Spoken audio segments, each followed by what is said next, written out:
Donc, Mhm. bonjour à tous, bonjour à toutes. Merci d'être aussi nombreux à suivre notre 7e webinaire de la 2D à la 3D en Vectorworks.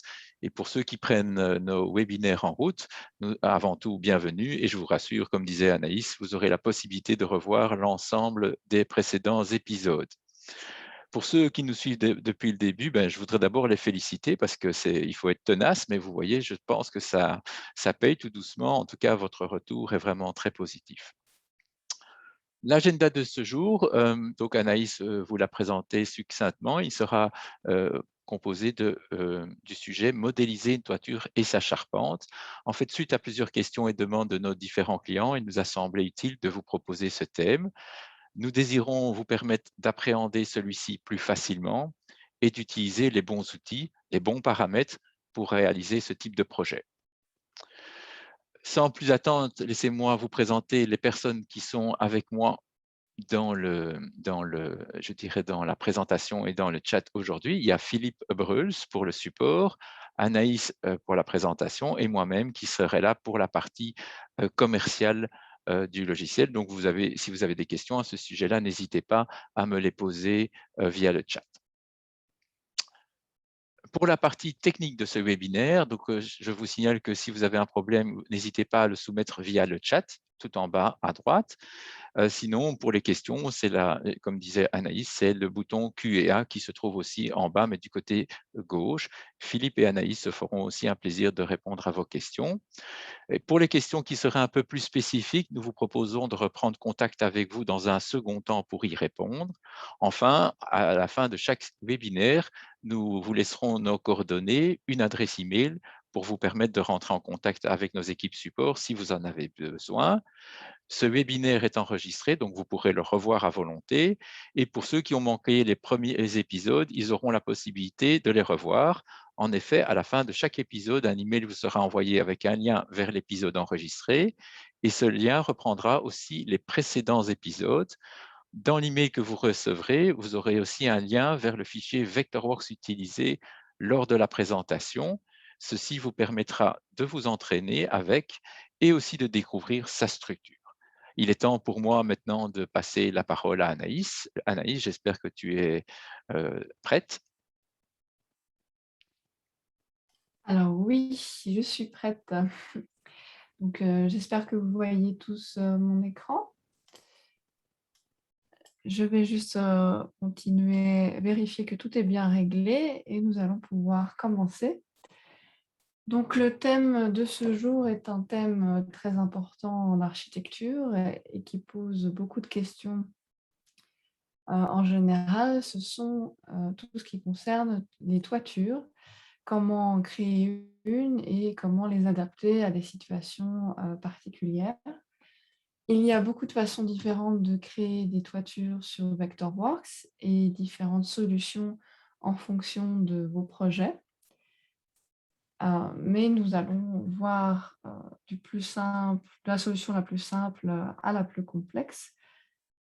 Pour commencer, on peut tout simplement sélectionner l'outil rectangle, dessiner les dimensions de notre toiture en général. Ensuite, nous allons pouvoir cliquer sur le menu Architecture et demander à créer une toiture complète. Une fenêtre s'ouvre avec beaucoup de paramètres, notamment la première chose que vous allez observer, c'est la découpe de la corniche. Par défaut, elle sera sur verticale, horizontale ou sur le dernier choix que vous avez fait. Par exemple, si je demande une découpe perpendiculaire, on peut voir déjà dans l'aperçu que l'allure est différente. On va rester sur une découpe verticale et horizontale. On peut également tout de suite déterminer une des deux dimensions dans cette découpe. Ici, le numéro 4, point d'appui, concerne la largeur de l'élément qui va appuyer la toiture ou la structure de la toiture. Si, dans le cas où je dessine quelque chose à partir d'un rectangle, par défaut, cet élément sera 0. Je peux régler la pente, la hauteur du point d'appui, qui est également sur 0 ici. et le débord de la toiture. Je peux directement décider sur quel calque va se situer ma toiture et dans quelle classe, et je peux lui attribuer un style. Nous ne sommes pas obligés d'utiliser un style, mais l'avantage ici, c'est que nous sommes déjà face à un élément composé de différents matériaux. Je clique sur OK et j'ai déjà une toiture modélisée à partir du rectangle que j'avais précédemment dessiné. Lorsque une toiture apparaît et que je la sélectionne, donc on est bien avec l'outil sélection, j'aperçois ici les petits carrés bleus sur lesquels je peux cliquer afin d'obtenir d'autres paramètres, notamment la forme de la structure de la toiture. Ici, je vais mettre de chaque côté une structure qui correspond à un pignon. Et on voit qu'en 2D et en 3D, j'ai effectivement une adaptation. En 3D également, j'ai toujours accès à ces carrés bleus pour avoir le contrôle sur l'allure de la structure. Il ne faut pas oublier, si je souhaite revenir dans un format de pente, qu'ici, l'angle de la toiture a bel et bien été modifié. On est face à un angle de 90 degrés. Donc, si je veux à nouveau revenir à une pente de toiture, je dois repréciser l'angle de cette dernière.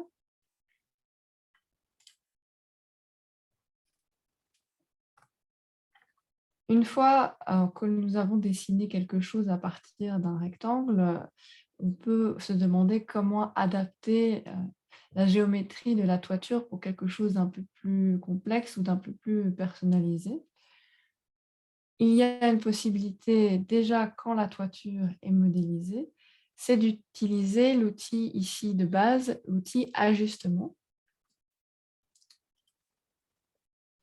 Alors, qu'est-ce qu'il...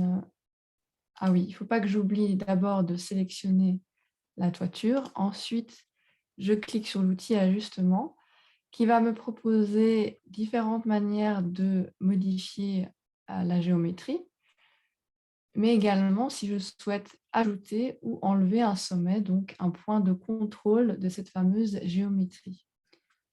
Donc pour l'instant, je vais simplement demander à ajouter des points de contrôle tout en déplaçant un point existant.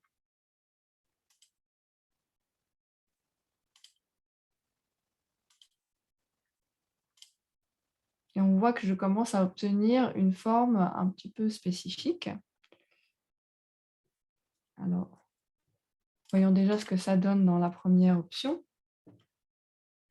Donc, Vectorworks va essayer de vous proposer une géométrie la plus adaptée aux modifications que vous avez pu réaliser.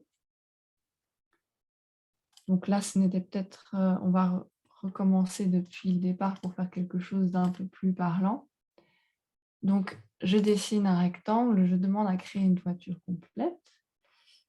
Ce que l'on peut aussi également noter comme option ici, c'est garder l'objet d'origine. Dans le cas où j'utilise simplement un rectangle, je ne souhaite a priori pas garder le rectangle dans mon dessin, mais nous allons voir tout à l'heure que cette option doit peut-être être cochée si on génère la toiture à partir de murs, par exemple. Je retourne avec mon outil ajustement.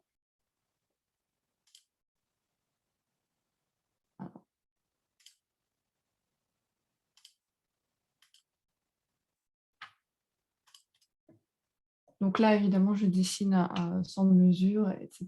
Mais vous voyez que l'on obtient effectivement une géométrie. Si je retourne ici avec une géométrie classique de toiture, je vais vous montrer comment placer un Velux. Alors, on peut se demander pourquoi je vous montre ça maintenant. Mais c'est parce que dans notre bibliothèque, les objets, donc les symboles Velux, ont la possibilité d'adapter la géométrie de votre toiture. Donc là, j'utilise l'outil insertion de symboles. Et dans les le type de symbole. Donc là, par défaut, je suis déjà en train de regarder tous les Velux. Pour les trouver, vous pouvez simplement faire la recherche avec le mot Velux et vous allez trouver tous les objets qui sont disponibles dans la bibliothèque Vectorworks avec le mot Velux dans le titre. On va choisir un modèle, le sélectionner et je vais le placer à un endroit sur ma toiture. Et ici, contrairement à d'autres symboles que j'aurais pu placer, nous avons la possibilité de créer une nouvelle géométrie. Donc ici, la possibilité, l'option lucarne, où je vais pouvoir déterminer toutes les géométries qui concernent la création de cette lucarne, notamment les formes générales ainsi que les détails plus spécifiques. Si je ne souhaite pas créer de lucarne, j'ai la possibilité de simplement demander l'option fenêtre de toit et la possibilité de régler la distance de cette fenêtre par rapport à la pente, donc par rapport au côté gauche et au bas du pan de toiture en question.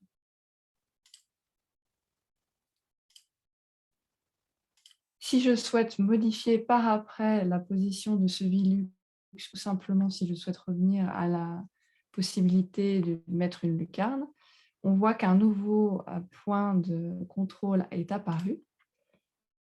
Et donc, en cliquant sur ce point, j'ai accès, par exemple, à la position de ce Velux.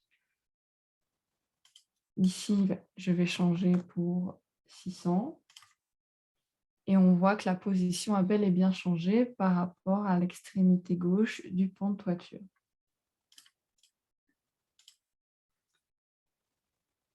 Alors, on va retourner en arrière. J'ai donc une toiture et si je souhaite la structure de cette dernière, comment peut-on en créer une, avec quel outil? Eh bien, il y a la possibilité de créer avec des outils une structure, mais il y a également la possibilité de créer une ossature, donc la structure de la toiture, grâce à une commande qui va tout calculer pour nous. Donc, ce sera dans le menu Architecture, Ossature, Créer une charpente. Alors, il faut bien veiller d'avoir sélectionné la toiture en question au préalable avant de lancer cette commande.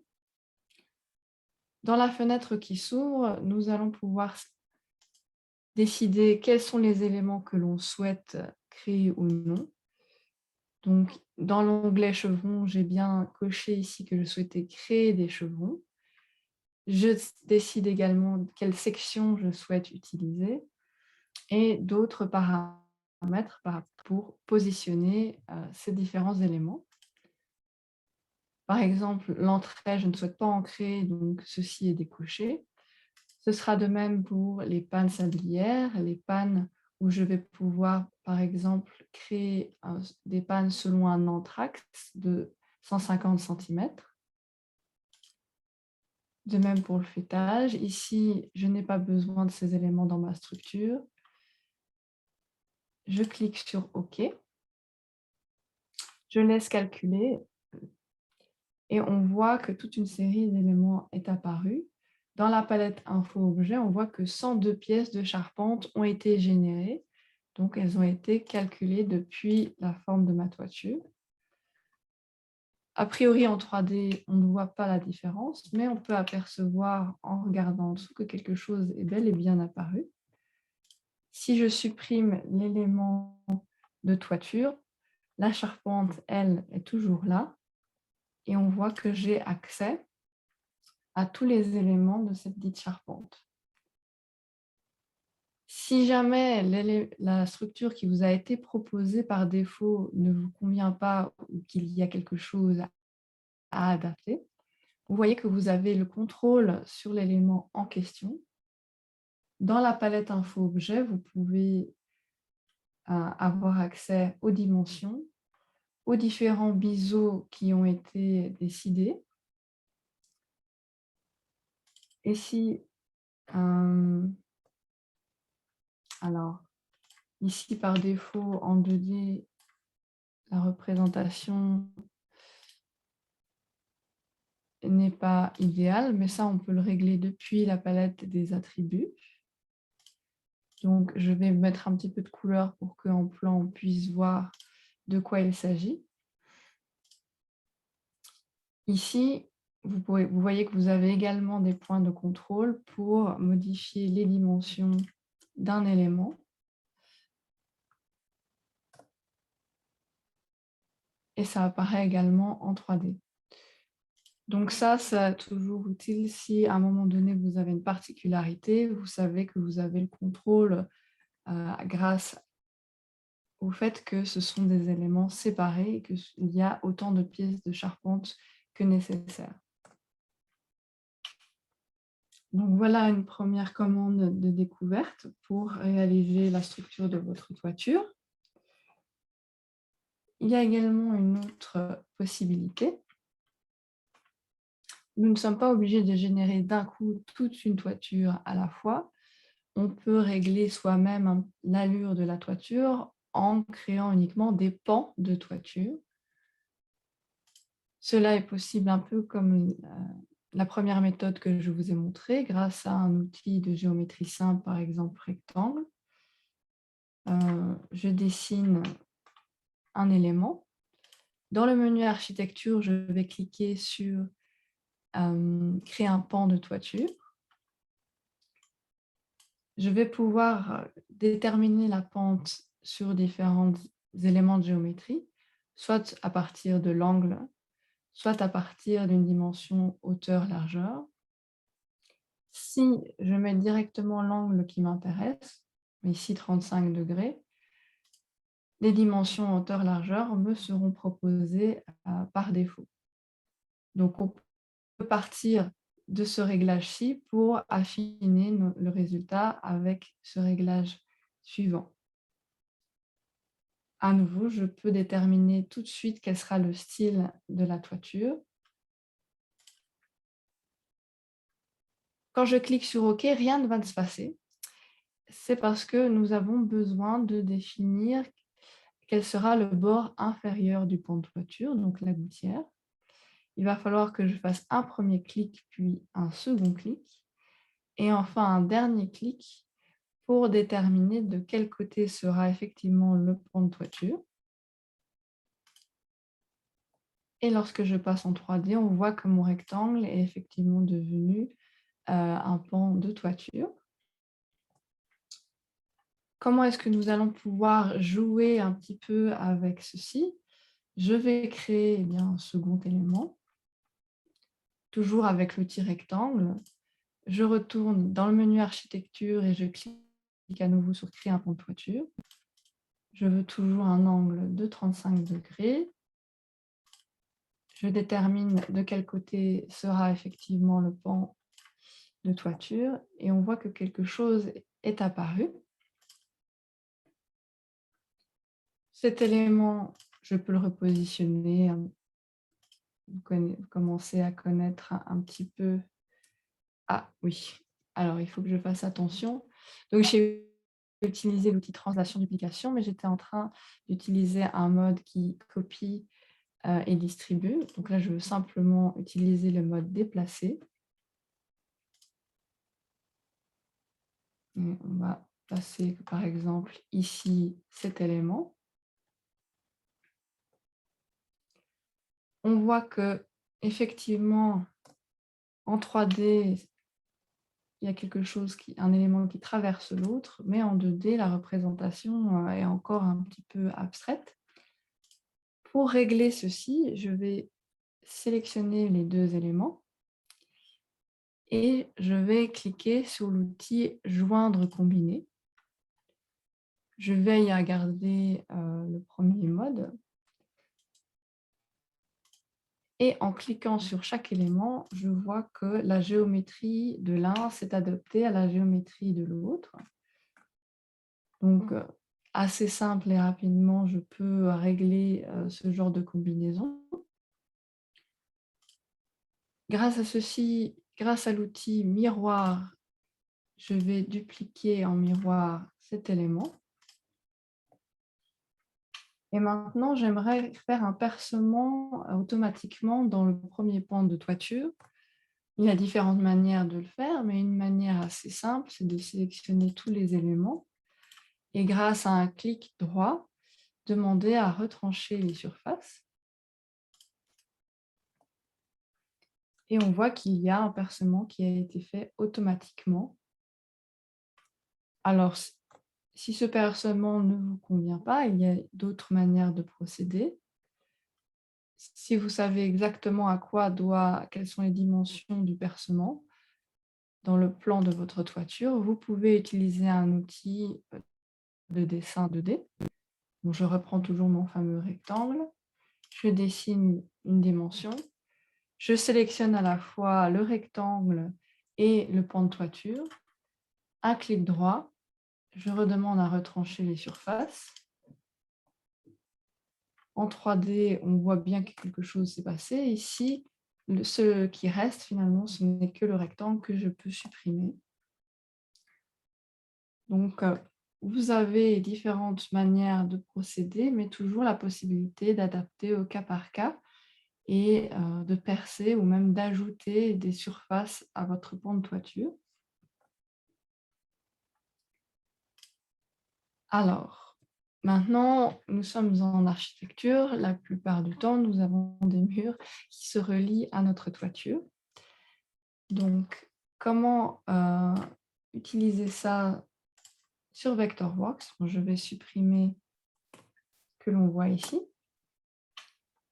Je retourne sur mon calque mur avec, dans la palette d'outils supplémentaires, architecture, mur, je choisis le style de mur qui me convient et je dessine ici très simplement 4 murs. Je laisse ces murs sélectionnés et je retourne dans le menu architecture pour créer une toiture complète. Ici, il va falloir que je veille à ce que les informations soient bien correctes.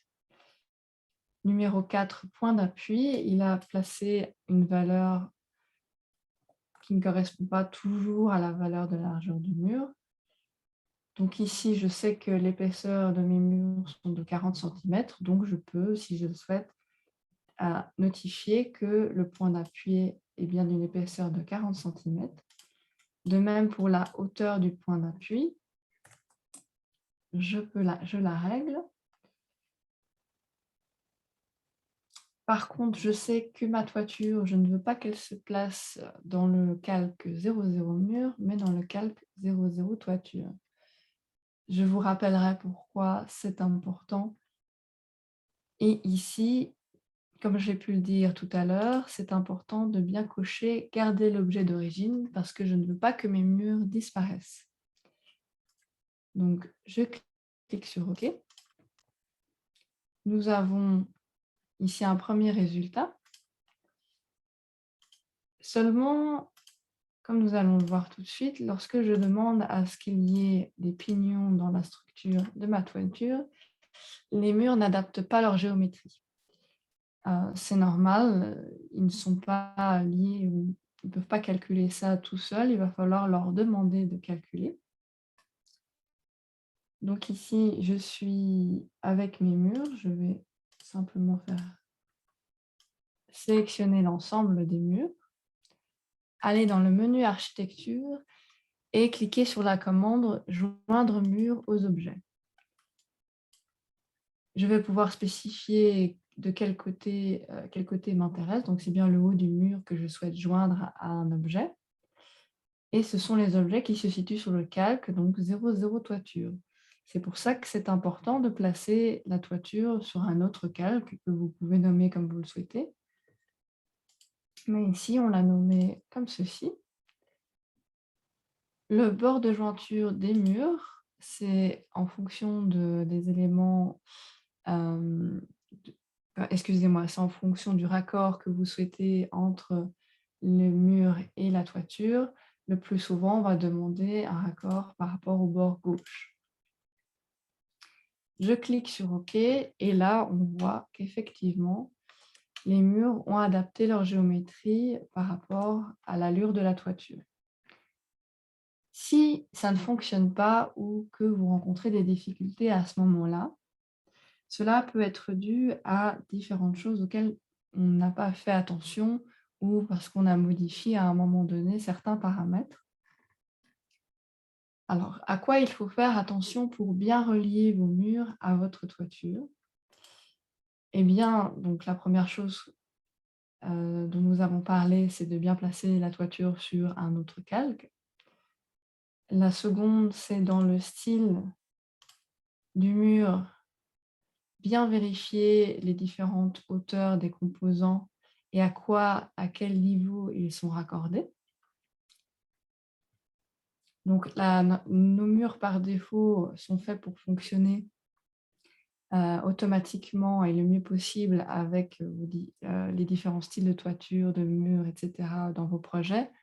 Mais dès que vous allez personnaliser un petit peu vos styles de murs, etc., il est possible que vous régliez mal, entre guillemets, les attaches avec les niveaux, etc. Donc, la première chose à vérifier, c'est à quel niveau sont raccordés les différents composants de votre mur. Alors, je vais annuler. La seconde chose à vérifier, c'est que dans la palette info-objet, vous n'ayez pas donné des hauteurs spécifiques de composants. Parce que je vous rappelle que lorsque vous réglez les hauteurs des composants des murs depuis la palette info-objet, cela ne concerne que le mur sélectionné en question. Cela ne concerne pas tous les styles de murs. Donc, il est possible qu'à un moment donné, vous ayez oublié que vous aviez fait des réglages auparavant. Et ensuite, lorsqu'il s'agit de connecter votre mur et votre toiture, plus rien ne fonctionne. Donc, il est important de vérifier aussi l'attache des composants par rapport au niveau, par rapport à des hauteurs depuis la palette info-objet. Enfin, vous pouvez également observer le style de toiture, si vous l'avez réglé également vous-même. Les différents composants, alors on va en éditer un, ont eux aussi des manières de réagir par rapport au mur. Donc, on voit qu'ils ont des limites et qu'ils ont un comportement par rapport à cette limite. Alors, la limite par ici, donc de l'ardoise, c'est bien le bord du toit, donc l'extrémité de la toiture. Et est-ce qu'il va modifier le mur ou être modifié par le mur? C'est ici qu'on va pouvoir le régler. Donc, ce sont ces trois, alors je vais juste annuler, ce sont ces trois réglages qu'il va falloir parfois observer d'un peu plus près lorsque dans votre projet vous rencontrez des difficultés. Ensuite,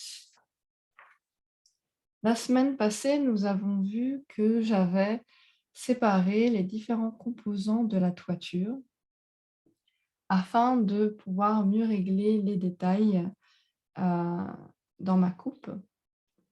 Effectivement, Vectorworks va vous proposer une manière de raccorder vos murs et votre toiture par défaut. Cette manière ne va pas toujours vous convenir. Oui, dans certains projets, il va falloir des choses un peu plus personnalisées. Oui. Donc, l'option que je vous propose est de... alors, je vais ici cacher le contrôle zoom et vous montrer dans mon gestionnaire de ressources mon style de toiture. Donc ici, on retrouve effectivement le style de ma toiture avec tous les composants de cette dernière. Parfois, comme je vous disais, par facilité, nous pouvons décider de séparer les différents composants et de les placer dans des calques différents. Alors, lorsque vous souhaitez faire ceci, vous pouvez sélectionner un style de toiture déjà réalisé ou repartir de zéro, mais ici, pour faciliter, on part d'un modèle. On va dupliquer ce modèle. Et par exemple, ici, je sais que je vais déjà le nommer correctement. Et ici, ce sera uniquement pour les ardoises. Ensuite, avec toujours un clic droit, je demande à éditer ce style et je vais supprimer Peut-être ici, on va laisser les lattes. Je vais supprimer tous les éléments qui ne m'intéressent pas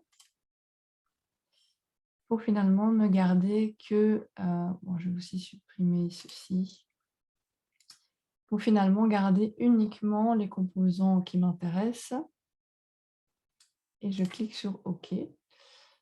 On est à nouveau dans notre gestionnaire de ressources. Nous avons créé un nouveau style de toit et nous allons rééditer cette opération pour l'isolant et pour le plafond.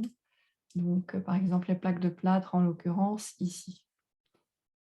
Une fois que nous avons ces différents éléments, nous allons pouvoir les placer dans différents calques. Alors ici, je vais dans Extra Organisation. Donc, dans notre organisation, nous allons devoir à la fois faire attention au calque et nous allons pouvoir créer des nouveaux niveaux. Par exemple, nous avons déjà un 0,0 toiture, mais si je devais dupliquer ce calque et le renommer, par exemple, uniquement pour la structure de la toiture. Et dans l'ordre, je vais le placer en dessous de la toiture en général. Je vais faire la même chose pour le plafond.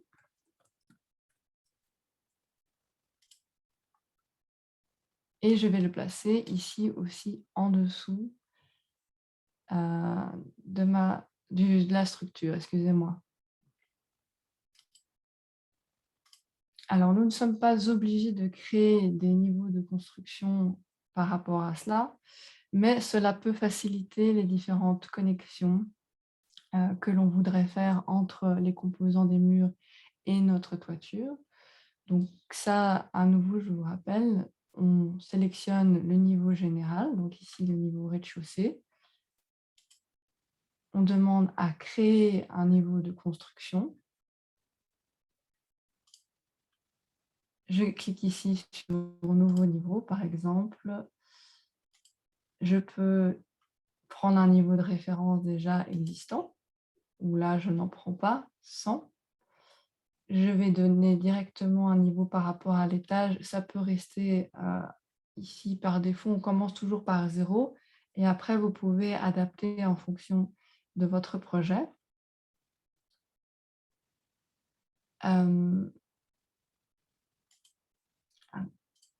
Oui, excusez-moi. Donc, je clique ici sur Nouveau.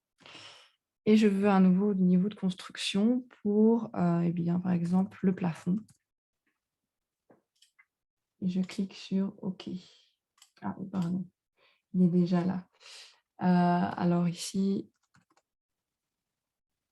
structure, toiture. OK. Et donc, c'est par rapport à ces nouveaux niveaux que vous allez pouvoir être un peu plus subtil dans les réglages de connexion entre les éléments de vos murs et les éléments de votre toiture. Comme nous avons déjà vu un petit peu cela la semaine dernière, je ne vais pas beaucoup plus en détail. Je vous montre tout de suite la connexion que nous avons vue la dernière fois. Et je vous rappelle comment régler ces connexions. Donc, si jamais le résultat n'est pas idéal, depuis la coupe, vous pouvez éditer les objets qui s'y trouvent, sélectionner le mur en question et depuis la palette Info Objet, dans les composants, demander des décalages, des réglages pour que les raccords se fassent plus spécifiquement et non pas de la manière automatique qui ne convient pas toujours aux différents projets.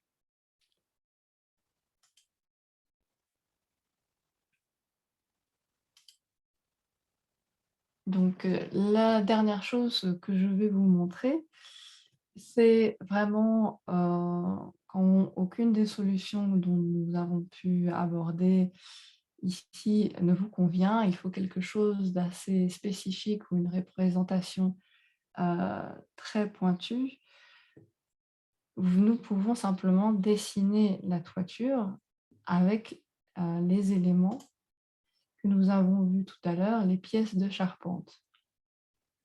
Nous ne sommes pas obligés de passer par la commande dans le menu architecture, ossature, créer une charpente. Cette commande-ci vous permet de créer quelque chose d'automatique, mais si vous ne souhaitez pas passer par cette commande et tout de suite commencer à dessiner la charpente correctement, nous avons dans la trousse d'outils détail un outil pièce de charpente que nous pouvons, par exemple, on va en dessiner une ici. Vous voyez que par défaut, elle a certaines représentations. Depuis la palette info-objet, vous allez pouvoir accéder à toute une série de paramètres concernant cette pièce, notamment de quel type de pièce il est question. Ici, nous allons dire qu'il s'agit bien d'un chevron. Le fait de modifier le type de pièce va modifier à quels paramètres vous avez accès. Donc ici, on a une représentation en 2D et en 3D assez différente. Donc je vous montre ça tout de suite. Ici, on a l'affichage 2D. On a différentes possibilités de représenter notre poutre dans le plan. Donc ici, on voit qu'on peut représenter à la fois la largeur de l'élément et à la fois son axe. Et si on met sans représentation 2D spécifique, nous avons la représentation 3D par défaut qui nous est proposée pour correspondre à l'allure de l'élément en 3D. Si je place, ici on va donner une pente de 45 à mon élément, et on voit tout de suite qu'il y a des adaptations pour correspondre à un élément de charpente. Donc on a des biseaux, et ces biseaux sont modifiables depuis la palette info-objet. Maintenant, c'est bien beau d'avoir dessiné un élément, mais comment faire toute une toiture sans se fatiguer? Donc ici, je vous rappelle toujours l'élément translation-duplication. Je vais le déplacer ici et je vais utiliser le mode, alors, soit déplacer et copier, mais nous avons aussi le mode distribuer où nous allons pouvoir faire un nombre de copies que nous pouvons distribuer sur une longueur dite. Donc ici, 12 éléments vont être distribués sur la longueur que je suis en train de déterminer. Si je ne souhaite pas utiliser ce mode-là, mais plutôt déplacer et copier, 12 éléments vont être, alors je vais rester droite, 12 éléments vont bel et bien être copiés, mais là je suis en train de déterminer la distance entre l'élément d'origine et le futur élément copié, donc un petit peu l'anthrax entre les deux. Disons que je fasse ceci. Et on voit tout de suite que l'on commence à modéliser quelque chose. Alors, comment représenter ici, nous avons fait l'effort de représenter l'isolant entre chaque élément de la structure de la toiture. Pour cela, nous avons décidé d'utiliser l'outil pan de toiture uniquement avec le style d'isolation. Une fois que vous avez dessiné alors soit vous dessinez tout de suite l'élément avec les bonnes dimensions en 2D grâce à l'outil rectangle, et ensuite dans le menu architecture, vous avez créé le pan de toiture. Si jamais vous aviez déjà une toiture complète et que vous voulez modifier l'allure, vous pouvez le faire grâce à l'outil ajustement en déplaçant, soit les sommets, soit les bords. Donc ici, si je décide de déplacer un bord, j'ai modifié l'allure.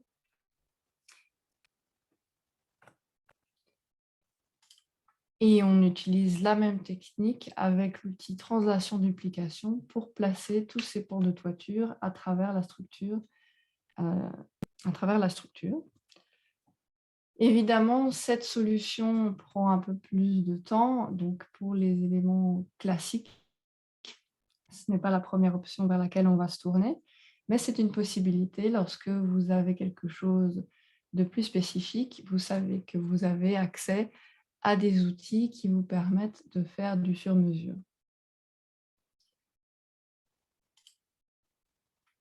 Alors, la dernière chose, pour ceux qui ne connaissent pas encore très bien Vectorworks, on peut se demander comment réaliser une toiture plate.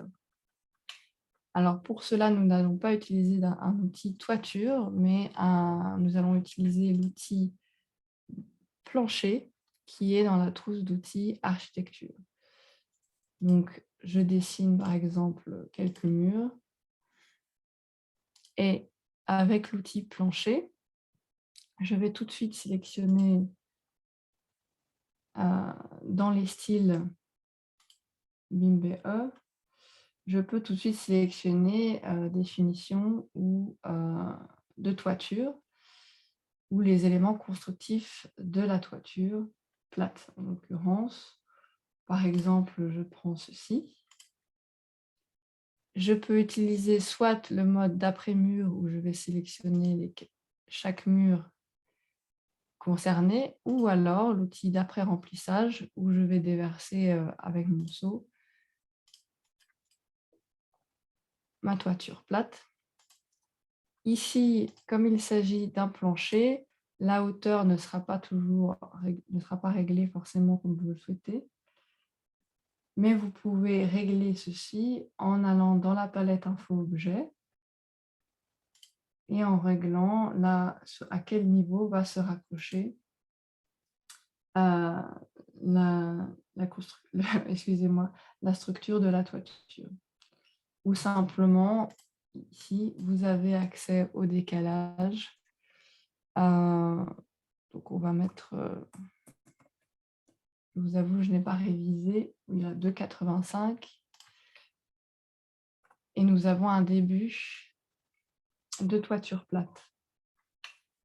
Voilà, donc j'ai fait le tour des différentes solutions qui s'offrent à vous pour les toitures. Comme c'est un sujet vaste et complexe, effectivement, je ne suis pas allée en détail dans tous les exercices, mais je pense que c'est important de voir déjà toutes les possibilités qui s'offrent à vous. Et maintenant, je vais repasser la parole à mon collègue Olivier pour la suite et pour les questions-réponses. Alors, Olivier, on n'entend pas. Je vais te demander d'activer ton micro. Voilà, je ne sais pas si c'est en ordre. Oui, on t'entend bien, Parfait. Olivier. Merci Anaïs. Voilà, merci donc pour ta présentation et nous espérons que ce 7e webinaire vous a plu. Le webinaire de ce jour vous a été présenté par la société Design Express, qui est le distributeur officiel du logiciel Vectorworks pour le Benelux, la France et la Pologne. Design Express propose la localisation du logiciel dans plusieurs langues, la commercialisation, les formations et le support avant-vente et après-vente sur notre produit.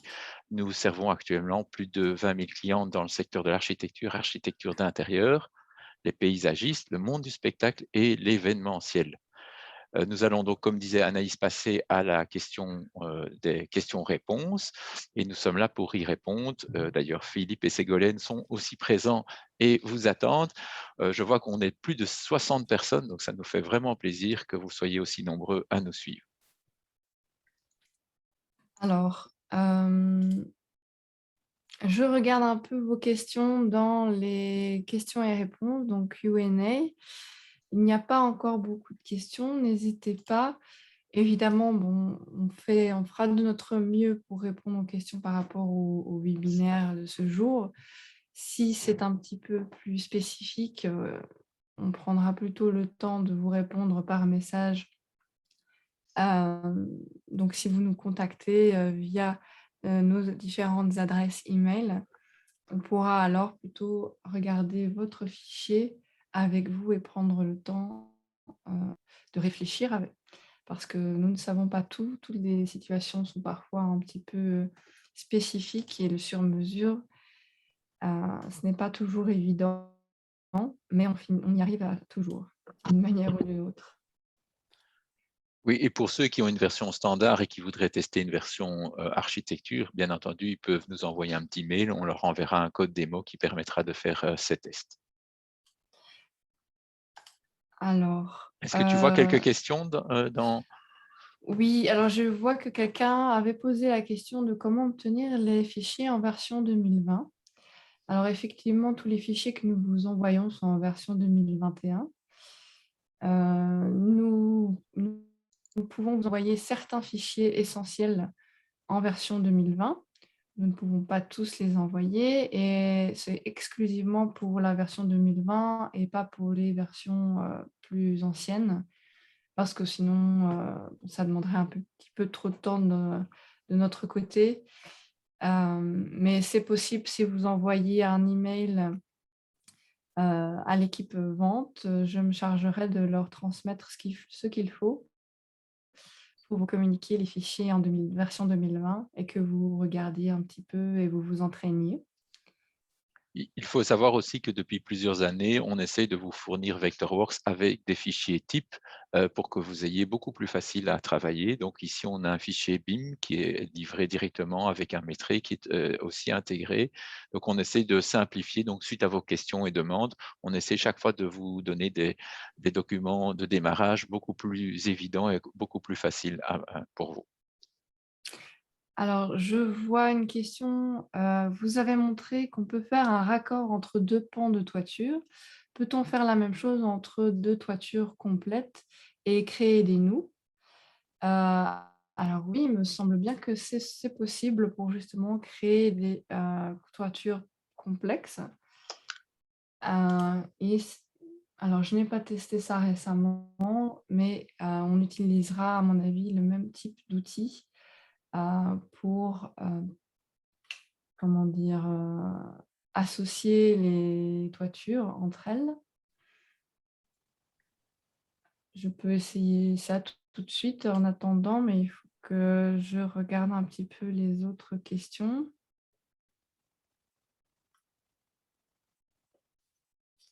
Alors, je vois aussi: «Bonjour, dans votre dernier exemple, vous ne recouvrez pas les murs de la toiture plate, soit avec un EPDM, soit avec une planche de rive. Est-ce possible avec un outil?» Alors oui, c'est tout à fait possible. J'ai montré comment faire dans le webinaire de la semaine passée, justement. Alors, je ne sais pas si vous avez déjà reçu l'email avec le lien vers cette vidéo. Si jamais vous ne l'avez pas reçu, de toute manière, après cet épisode, donc un email vous sera envoyé durant le courant de la semaine avec la playlist pour tous les anciens épisodes de cette série de webinaires. Donc, et pour répondre rapidement, ce que nous allons faire pour recouvrir, les murs de la toiture plate, c'est dessiner en 2D sur la toiture plate et créer un objet depuis cet élément 2D. Et l'objet que nous allons créer, c'est un plancher qui ne représente que le PDM, et ou, les planches de rive. Alors,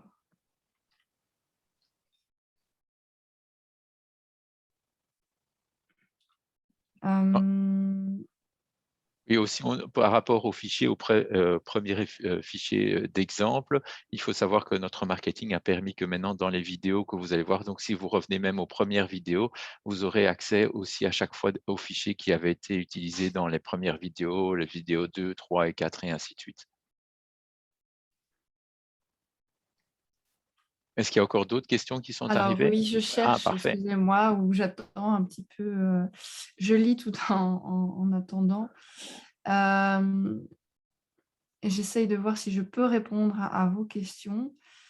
Lorsque nous avons créé un toit avec un style de toiture, le remplacement du premier style par un autre style. Oui, alors d'accord. Donc effectivement, lorsque vous remplacez un style par un autre, il est possible que le point haut de la toiture, c'est-à-dire le faîtage, se déplace et donc l'altitude est modifiée. C'est normal, c'est une, limite, au niveau du calcul lorsque l'on remplace la toiture. Si l'épaisseur n'est pas exactement la même, et bien la position de la toiture va être modifiée et pas par rapport au haut de la toiture, mais par rapport au bas, il me semble. Donc, pour éviter cela, ce que la méthode que nous utilisons, c'est de vous mettre dans une vue 3D, de placer un point 3D, donc ça, vous allez pouvoir trouver cet outil dans la trousse d'outils modélisation 3D. Donc dans la trousse d'outils modélisation 3D, vous allez pouvoir cliquer sur point 3D, placer un point à la hauteur dite du faîtage et ensuite, lorsque vous modifiez la toiture en question, vous allez pouvoir la replacer à la bonne hauteur. Bon, ce n'est pas idéal, mais ça ne prend pas très longtemps à faire et ça permet donc de ne pas perdre, la bonne hauteur de toiture.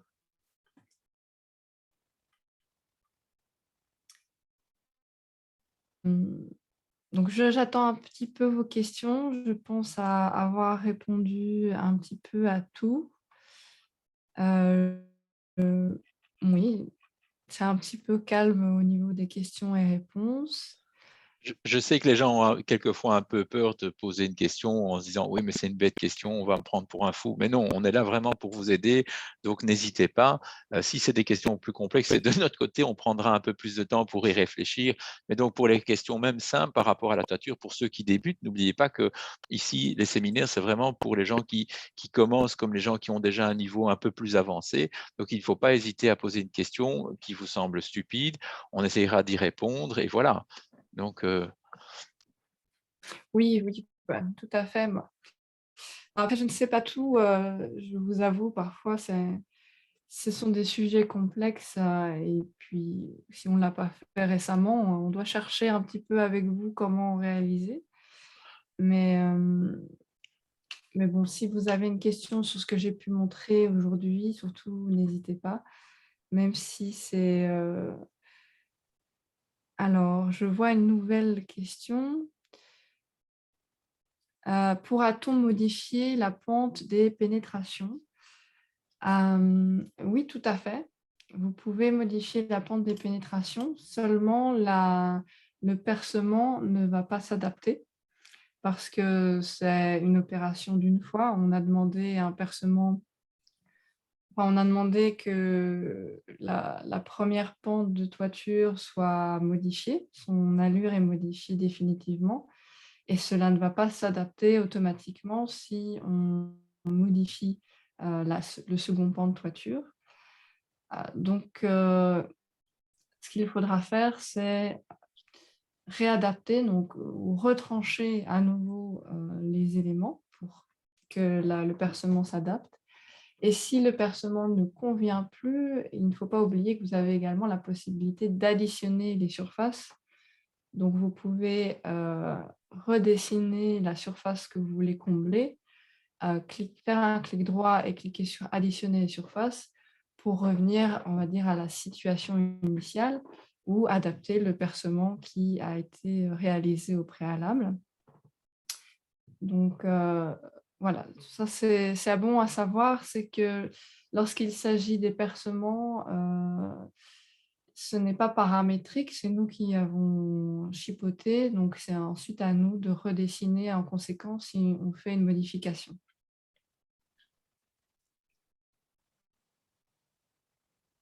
Alors, je vous cherche à nouveau, une question.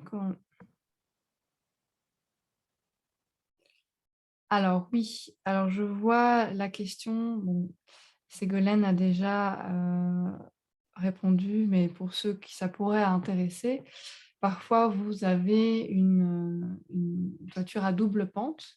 Vous avez différents pans de toiture avec des pentes différentes qui vont être qui vont être successifs. Donc, pour réaliser cela, nous allons plutôt utiliser les pans de toiture et ensuite joindre ces pans de toiture grâce à l'outil joindre combiné. Mais donc, effectivement, dès que vous avez euh, excusez-moi, des pentes différentes, là, il va falloir faire un petit peu du sur-mesure grâce à la commande créer un pan de toiture et ensuite assembler le tout. C'est aussi un avantage de Vectorworks, c'est qu'on a différentes possibilités pour arriver à un résultat. Donc, si l'outil ne le permet pas directement, avec une combinaison d'outils, on peut arriver à faire ce que vous avez besoin de faire. Oui, c'est aussi ça l'idée aujourd'hui, c'est de vous montrer qu'il y a plusieurs solutions pour arriver à un résultat. Et c'est en fonction des projets qu'une solution va être plus pertinente qu'une autre.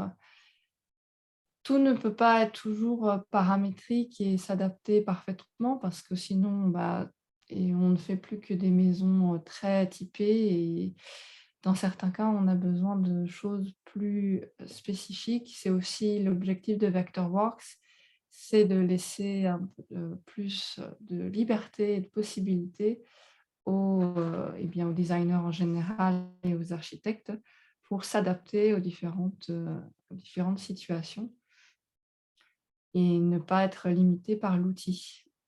En tout cas, on essaye au mieux à ce que ce soit le cas.